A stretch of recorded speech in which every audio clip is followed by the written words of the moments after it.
तो जहां एक तरफ इजरायल ईरान पर बम वर्षा कर रहा है, तो वहीं ईरान भी जबरदस्त पलटवार करता हुआ दिखाई दे रहा है। इजरायल के शहरों पर लगातार हमले किए जा रहे हैं और इतनी तेजी के साथ ये हो रहे हैं कि युद्ध के बाद अब तक इजरायल में 78,000 से ज्यादा बार यहां पर चेतावनी सायरन बज चुके हैं। इजरायल पर ईरानी मिसाइलों और ड्रोन की बारूदी बारिश हो रही है, जिससे कोहराम मचा हुआ है। रिहायशी इलाकों में मिसाइल अटैक के खतरे को देखते हुए सायरन बज उठते हैं, जिसके बाद इजरायली अपनी जान बचाने के लिए बंकरों और शेल्टर में छिप जाते हैं। तेल अवीव समेत इजरायल के कई शहरों में ईरान से युद्ध के बाद लगातार सायरन बज रहे हैं।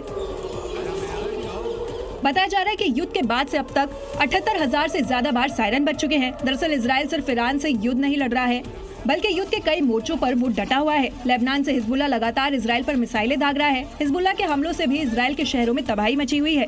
बताया जा रहा है कि सुबह के वक्त इजरायल में सबसे ज्यादा हमले हो रहे हैं, जिसके बाद पूरे इलाके में सायरन गूंज रहे हैं।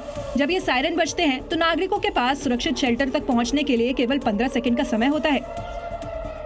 और देखिए, ईरान लगातार इजरायल पर अटैक करते जा रहा है। इजरायल के हर शहर में दिन हो या फिर रात सिर्फ और सिर्फ सायरन की आवाज ही आ रही है। बताया यह भी जा रहा है कि लगातार यहां पर बज रहे सायरनों से इजरायल के लोग सो ही नहीं पा रहे हैं, क्योंकि ईरान की मिसाइलें लगातार इजरायल के शहरों को यहां निशाना बनाती हुई नजर आ रही है। ईरान से युद्ध के बाद अब तक इजरायल में 78,000 से ज्यादा चेतावनी सायरन बज चुके हैं। इजरायल के किरियत शमोना में सबसे ज्यादा यानी कि 154 बार ये सायरन बजे हैं। मिसगांव की अगर बात करें तो यहाँ पर 146 बार सायरन बजे हैं। में 145 बार सायरन बजे हैं। तो वहीं रमन गद की बात करें तो यहां 144 बार सायरन बज चुके हैं। वहीं इजरायल में सबसे कम सायरन मित्जपे रामोन में बजा है, जहां पर सिर्फ और सिर्फ एक ही बार सायरन बजा है। बताया यह भी जा रहा है कि सुबह के वक्त सबसे ज्यादा यहां सायरन बजते हैं। सायरन बजने के बाद आप देखिए किस तरह से बंकर में जाने के लिए सिर्फ और सिर्फ लोगों को 15 सेकंड का वक्त ही मिल पाता है। तो ऐसे में आप देखिए किस तरह से जंग के बीच ये जानकारी आपको दे रहे थे। और देखिए, पाकिस्तान को उस वक्त तगड़ा झटका लगा जब हॉर्मुज से कराची की ओर जा रहे एक जहाज को इस्लामिक रेवोल्यूशनरी गार्ड ने वापस ही भेज दिया। पाकिस्तानी जहाज बिना परमिशन के ही हॉर्मुज स्ट्रेट पास करने की यहां पर कोशिश करता हुआ दिखाई दे रहा था, जिस ईरान के इस्लामिक रिवोल्यूशनरी गार्ड कॉर्प्स ने एतराज जताया और जहाज को वापस भेज दिया। रिपोर्ट के मुताबिक ये जहाज संयुक्त अरब अमीरात के शारजाह बंदरगाह से रवाना हुआ था और पाकिस्तान के कराची जा रहा था, लेकिन ईरान के रिवोल्यूशनरी गार्ड्स की नौसेना ने इस जहाज को हॉर्मुज स्ट्रेट पार करने से रोक दिया और उसे वापस लौटने पर मजबूर कर दिया।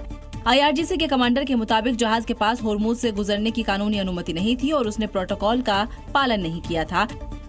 इस्लामाबाद मौजूद ईरानी दूतावास ने भी सोशल मीडिया पर एक पोस्ट के जरिए इसकी पुष्टि की है। पाकिस्तान जो ईरान और अमेरिका के बीच युद्ध विराम को लेकर समझौता करने की कोशिश कर रहा है, उसके लिए ये एक बहुत बड़ा झटका है। समझा जा सकता है कि जो ईरान पाकिस्तान के जहाज को लौटा सकता है, वो पाकिस्तान के युद्ध विराम मध्यस्थता को लेकर कितना गंभीर होगा।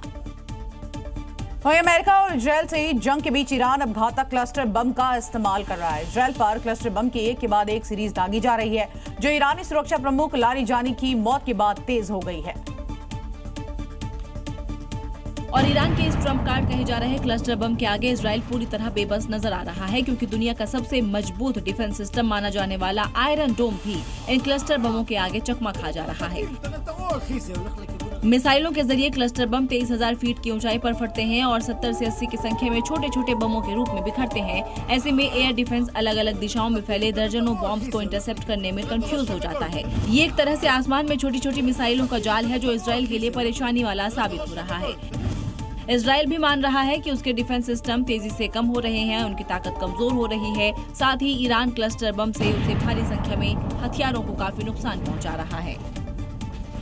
और देखिए, ईरान अपनी मिसाइलों से तो लगातार इजरायल को दहला ही रहा है। उसके क्लस्टर बम जो है वो भी तबाही मचा रहे हैं। पिछले 24 घंटे में ईरानी हमलों से पूरा का पूरा इजरायल बारूदी प्रहारों से थरा उठा। तो वहीं क्लस्टर बमों की ये हमले लोगों ने अपने मोबाइल कैमरों में भी कैद किए।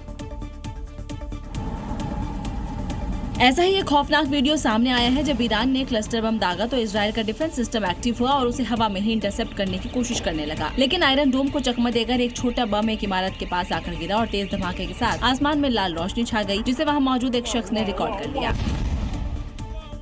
सेंट्रल इजरायल में भी लगातार अटैक किया जा रहा है। इसी दौरान तेल अवीव में सड़क पर चलती कार के डैश कैम में एक धमाका कैद हो गया। ईरान की तरफ से दागे गए कई क्लस्टर बमों में से एक बम एक बिल्डिंग पर जाकर गिरा, जिसके बाद वहां तबाही का मंजर दिखा। ईरान के इस क्लस्टर बम से निपटने में इजरायली फोर्स के माथे पर चिंता की लकीरें खिंच गई, क्योंकि डिफेंस सिस्टम को इन हमलों को नाकाम करने में ज्यादातर नाकामी ही हाथ लग रही है।